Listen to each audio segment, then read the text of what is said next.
ಹಾವೇರಿ ಜಿಲ್ಲೆ ಬ್ಯಾಡಗಿ ತಾಲೂಕು ಶ್ರೀಯುತ ಶ್ರೀ ಬಸವರಾಜ ಶಿವಣ್ಣನವರು ಶಾಸಕರ ಅಭಿಮಾನ ಬಳಗದಿಂದ ಡಿಕೆಶಿ ಮುಖ್ಯಮಂತ್ರಿಗಳು ಸದಾಶಿವನಗರಕ್ಕೆ ಸುಮಾರು 500 ರಿಂದ 700 ಜನಸಂಖ್ಯೆ ಮಾನ್ಯ ಬಸವರಾಜ ಶಿವಣ್ಣನವರು ಶಾಸಕರಿಗೆ ಹಾವೇರಿ ಜಿಲ್ಲಾ ಉಸ್ತುವಾರಿ ಸಚಿವ ಸ್ಥಾನ ಆಗ್ರಹಿಸಿ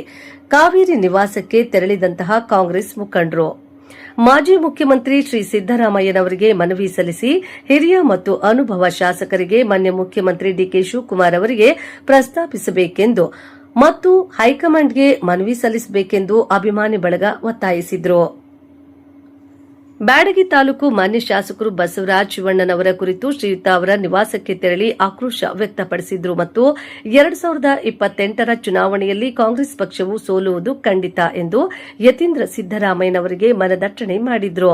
ಮತ್ತು ಯತೀಂದ್ರ ಸಿದ್ದರಾಮಯ್ಯ ಸುದ್ದಿಗೋಷ್ಠಿಯಲ್ಲಿ ಮುಂದಿನ ಸಚಿವ ಸ್ಥಾನವನ್ನು ಹಿರಿಯರು ಮತ್ತು ಕಾಂಗ್ರೆಸ್ಸಿನ ಪಕ್ಷದ ಬಸವರಾಜ ಶಿವಣ್ಣನವರು ಅಪ್ಪಾಜಿಯ ಮಾತು ತಪ್ಪದೆ ಕಾಂಗ್ರೆಸ್ ಪಕ್ಷಕ್ಕಾಗಿ ಹಗಲು ಇರಳೆನ್ನದೆ ಶ್ರಮವನ್ನು ಪಟ್ಟಿರುತ್ತಾರೆ. ಸಚಿವ ಸ್ಥಾನವನ್ನು ಮಾನ್ಯ ಮಾಜಿ ಮುಖ್ಯಮಂತ್ರಿ ಸಿದ್ದರಾಮಯ್ಯ ಅವರಿಗೆ ನಾನು ಕೂಡ ಮನವಿ ಸಲ್ಲಿಸುತ್ತೇನೆ ಎಂದು ಯತೀಂದ್ರ ಸಿದ್ದರಾಮಯ್ಯನವರು ಶಿವಣ್ಣ ಅಭಿಮಾನಿ ಬಳಗಕ್ಕೆ ಪ್ರಸ್ತಾವನೆ ಮಾಡಿರುತ್ತಾರೆ.